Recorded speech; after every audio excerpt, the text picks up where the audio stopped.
কাছে এসো, কাছে এসো।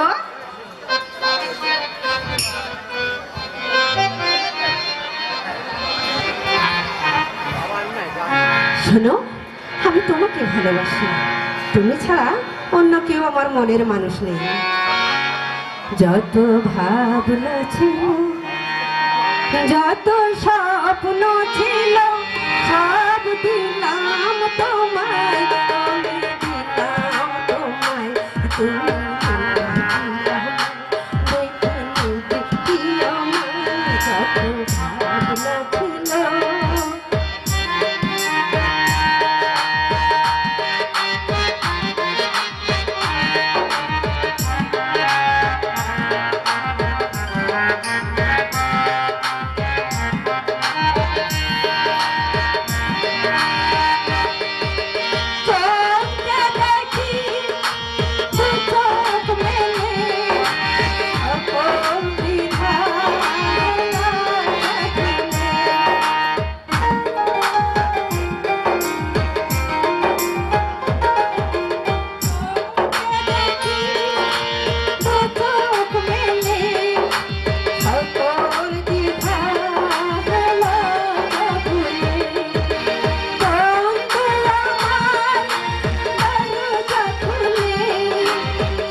যত ভাবনা ছিল।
বুঝলে না, যৌবনের উন্মাদনার বুঝেছ, নেশা মিটাতে।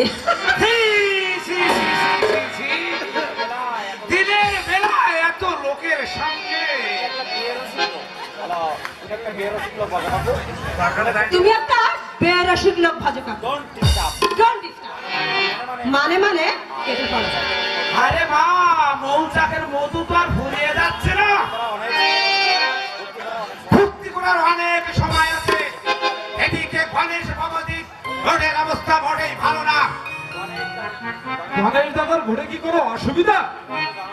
তুমি হয়তো জানো না বাবাজি, ভোটের মাত্র আর 2 দিন বাকি আছে। গণেশ বাবাজি যদি ওই পুষ্কে সাংবাদিক মিন্টুর কাছে হেরে যায়, তোমার হবু শ্বশুর মশাইয়ের মান সম্মান একেবারে ধুলোয় মিশে যাবে। তোমাকে ওই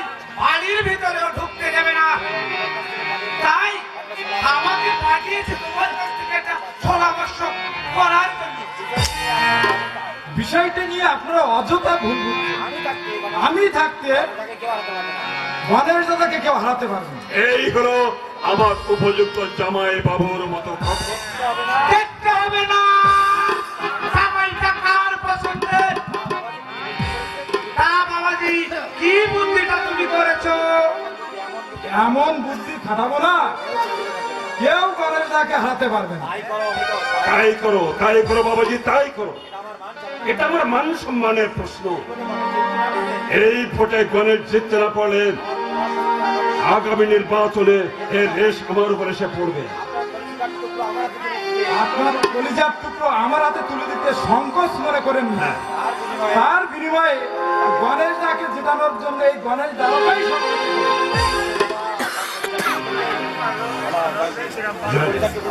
শুধু কলিজার টুকরো তোমার হাতে তুলে দেয়, এ বাড়ির ইজ্জত মান সম্মান সবকিছু তোমার হাতে তুলে দিয়েছি।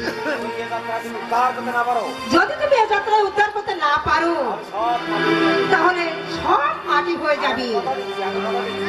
আর আমি কথা দিচ্ছি, আমার দেহ মন সবকিছু এমনকি আমার জীবন পর্যন্ত আমি তোমার কাছে দিয়ে দেব। কাঁদেশ রে মা, কাঁদেশ রে। শান্ত হ মা, শান্ত হ। হজরে চলো আমরা ছাত্রদের অভিভাবকদের কাছে যাই। এসো। পথে যায় আমিও চুপ করলে তো তোমার দারুণ ভাবে ক্ষতি হবে। কি এমন ঘটনা যে আমার ক্ষতি হবে? বলতে আমার লজ্জা লজ্জা করছে। লজ্জার কাজ তো অনেক আগেই শেষ করে ফেলেছি, আর সেই জন্য তো আরো লজ্জা পাচ্ছি গো। তবুও তোমাকে বলতে হবে কি বিপদ আমার জন্য অপেক্ষা করছে। বিপদ কিছু নয়, শুধু লোক লজ্জার ভয়। আমার মান সম্মানে প্রশ্ন, তার উপরে তোমার আবার চাকরি। আমার ধৈর্যের বাদ মানছে না। এত ভনিতা না করে পরিষ্কার করে বলো, দোহাই তোমার। তোমার সঙ্গে প্রেম প্রেম খেলা করতে গিয়ে মনের অজান্তে আমি মা হতে চলেছি। বলো, আমাদের মান সম্মান তো যাবে, চাকরিটাও হারাতে হবে। মান সম্মান যাবে কেন? এ বাচ্চাটা তো তোমারই। তারপরে জানতে পারলে আমরা সবাইকে বলবো গোপনে আমরা বিয়ে করে ফেলেছিলাম, তাই আমরা বাচ্চার মা হতে চলেছি। এ ধরনের বিয়ে মেলামেশা তোমার এর আগে অনেকের সাথে হয়েছে।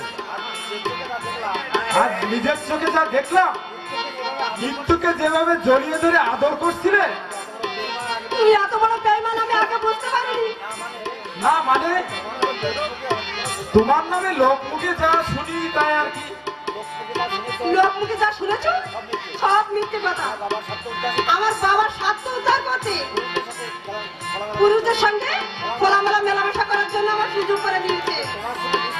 তাই তোমার সঙ্গে মিশতে দিয়ে যৌবনের উন্মাদনায় মনের অজান্তে একদিন আমি তোমার বিছানায়। থামো, ওসব লজ্জার কথা যা হবার তো হয়ে গেছে। লজ্জা করলে তো তোমার ক্ষতি হবে না, ক্ষতি হবে আমার। আমার পেটের বাচ্চাটা তো দিন দিন বড় হবে, এই পৃথিবীর আলোর মুখ দেখবে, তখন ওর বাবার পরিচয় জানতে চাইবে। তখন ওই অবাঞ্ছিত সন্তানের সবাই ঠাট্টা করবে, একদিকে ঘৃণার নজরে দেখবে। দাঁড়িয়ে আছো কেন? আমার বিষয়টা মনে আছে তো? হ্যাঁ মনে আছে, কিন্তু কলেজের ডিউটি বড়বাবু নিজেই নিয়েছে, আর সাথে নিয়েছে আমাদের নবাগত ছোট অফিসার আসিফ মাহমুদ। ডিউটি বলতে আর ডিউটি বাবু নিজেই বন্টন করে দিয়েছে। তাহলে তো আমার দাদা সর্বনাশ হয়ে যাবে। ওর বড়বাবু ভোটার দিন কলেজে ডিউটি নিলে দাদা নিশ্চয় পরাজয় স্বীকার করবে। তার আগে আমি ওই মিন্টুকে গ্রেফতার করবো। কিভাবে? মিন্টু যখন আগামীকাল কলেজের গেট দিয়ে ঢুকবে, ঠিক তখনই আমার পোশাক গুন্ডারা মিন্টুকে পিটানো শুরু করবে। মিন্টু যখন জ্ঞান হারিয়ে ফেলবে, ওই সুযোগে ওর ব্যাগের ভিতরে 2 বোতল ফেনসিডিল রেখে দিয়ে ওকে গ্রেফতার করবে। গ্রেফতারের পর বিষয়টি জানাজানি হয়ে গেলে ফেনসিডিল খাওয়া নিত্যকে আর কেউ গ্রেফতার করে ভোট দিবে না। আর তার ব্যাগে পুলিশ যখন ফেনসিডিলের বোতল পাবে, তখন আর বড়বাবুর কিছুই করার থাকবে না। ব্যাস। আচ্ছা বুদ্ধি দারোগা বাবু।